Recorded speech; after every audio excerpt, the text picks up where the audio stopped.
आजच्या कथेचे नाव आहे बापू कॉलनीची स्वच्छता. आजची कथा लिहिली आहे राजकुमार द्विवेदी यांनी. वर्गात मॅकी माकड हे वर्ग शिक्षक येताच सर्व विद्यार्थी उभे राहिले.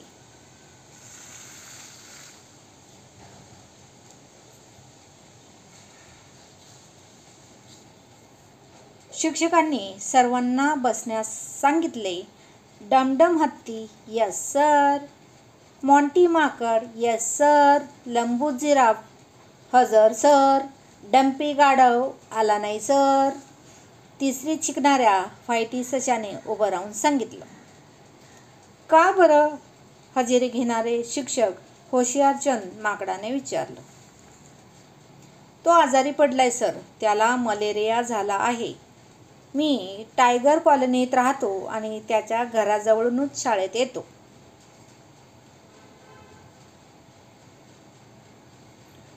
फायटीने माहिती दिली. मंगलवनाच्या बापू कॉलनीत गेल्या कित्येक दिवसांपासून स्वच्छता होत नाहीये. तिथे खूपच डास झाले आहेत.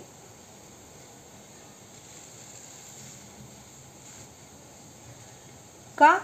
तिथे स्वच्छता केली जात नाही का? सरांनी जाणून घेण्याचा प्रयत्न केला. स्वच्छता कर्मचारी संपावर आहेत सर, आणि यामुळे रस्ते स्वच्छ होत नाहीयेत आणि गटारही.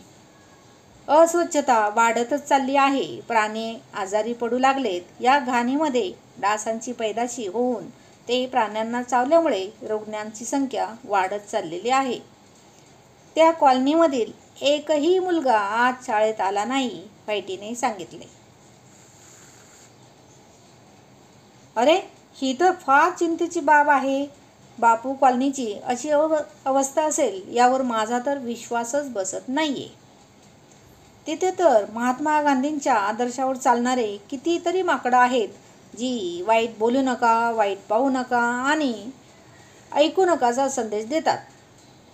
शिवाय तिथले इतर प्राणी देखील गांधीजींना खूप मानतात. होशियारचंद म्हणाले. स्वच्छता कर्मचाऱ्यांचा संप आहे तर मग कॉलनीमधील प्राण्यांनी स्वतःची स्वच्छता करायला हवी. महात्मा गांधी तर असंच करायचे आणि करवून घ्यायचे. याबाबत आम्हाला सविस्तर सांगा ना सर, वर्गामधील हुशार विद्यार्थी कंचू हरणीने आग्रह केला. नक्कीच, असं बोलून होशियारचंद सरांनी सांगायला सुरुवात केली. मुलांनो, महात्मा गांधी स्वच्छतेकडे विशेष लक्ष द्यायचे. इथूनच ते सेवेची सुरुवात होते असे मानायचे. त्यांच्याजवळ जे लोक सेवेचा धडा घ्यायला यायचे त्यांच्याकडून सर्वात आधी ते स्वच्छताच करवून घेत असत. बरेच लोक तर कंटाळून पळून जात असत, कारण लोकसेवेचा धडा शिकायला आलेले असत, गटार साफ करायला नाहीत. पण ज्यांनी मनापासून हे काम केलं तेच खरे गांधीवादी बनले.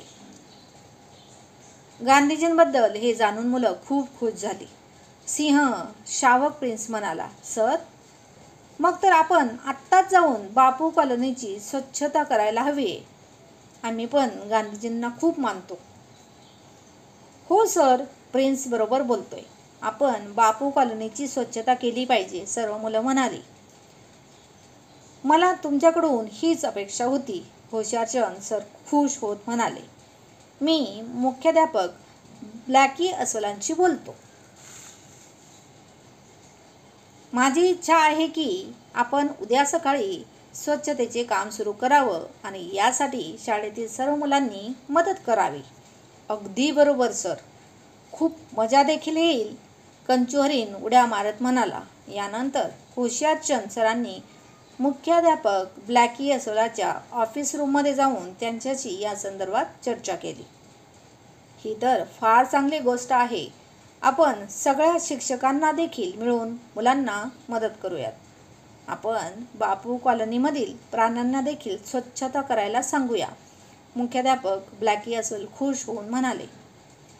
दुसऱ्या दिवशी सकाळी मांडी शाळेचे मुख्याध्यापक ब्लॅकी अस्वल, होशियारचंद सर, मोना हरिणी, राणी कोकिळा आणि 100हूनही अधिक मुलं बापू कॉलनीत पोहोचले. सर्वांनी एकजुटीने महात्मा गांधींचा विजय असो असं म्हणत स्वच्छतेला सुरुवात केली. रस्ते आणि गटारं स्वच्छ होऊ लागली. कीटकनाशक औषधांची फवारणी होऊ लागली. शिक्षक आणि मुलांचं हे काम पाहून कॉलनीमधील बरेच प्राणी स्वच्छतेच्या कामात त्यांची मदत करू लागले. डंपी गाढवाच्या आईबाबांनीही स्वच्छता केली. डंपी आजारी असून सुद्धा स्वच्छता करायला आला, पण होशियारचंद सरांनी त्याला घरी जाऊन आराम करायला सांगितलं.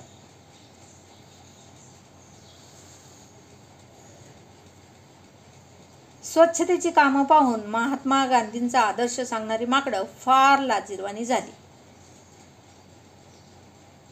मला माफ करा, मी गांधीवादी असण्याचा प्रचार करायचो, पण मी कधीच कॉलनीची स्वच्छता केली नाही. जे काम मला करायला होतं ते या लहान लहान मुलांनी करून दाखवलं. कॉलनी प्रमुख मल्लू माकड मुख्याध्यापक ब्लॅकी अस्वलाची माफी मागत म्हणाले आणि स्वच्छता करण्यासाठी त्यांनी झाडू उचलला. मग ते म्हणाले, तुम्ही आमचे डोळे उघडलेत. पुढे अशी चूक कधीच घडणार नाही.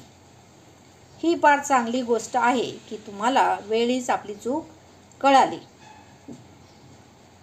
तुम्ही कॉलनीमधील प्राण्यांच्या मदतीने स्वतःची अशी समस्या सोडवू शकता. तुम्ही भविष्यात खरे गांधीवादी ठराल अशी मी आशा करतो, मुख्याध्यापक ब्लॅकी अस्वल म्हणाले. काही वेळातच संपूर्ण कॉलनी स्वच्छ झाली. कॉलनीमधील प्राणी खूप खुश झाले आणि त्यांनी कायम चांगलं काम करायचा संकल्प केला. मंगलवनात एक चांगला संदेश गेला. इतर कॉलनीमधील प्राणी देखील स्वच्छतेच्या बाबतीत जागरूक झाले. महाराज शेरसिंहला याबाबत कळलं तेव्हा ते खूप खुश झाले.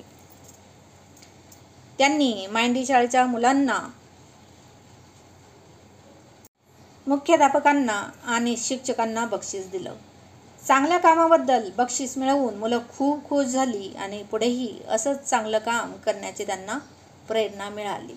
तर मुलांनो, बापू कॉलनीची स्वच्छता झाली. अशा पद्धतीने आपली इथे ही कथा संपली. कथा जर आवडली असेल तर सविता फौडे अकॅडमीला सबस्क्राईब करायला मात्र विसरू नका. पुन्हा भेटूयात आपण अशा छानशा कथेसोबत. तोपर्यंत हसत राहा, खेळत राहा आणि तुम्ही देखील साफसफाई करायला घरात आईला मदत करा. थँक्यू.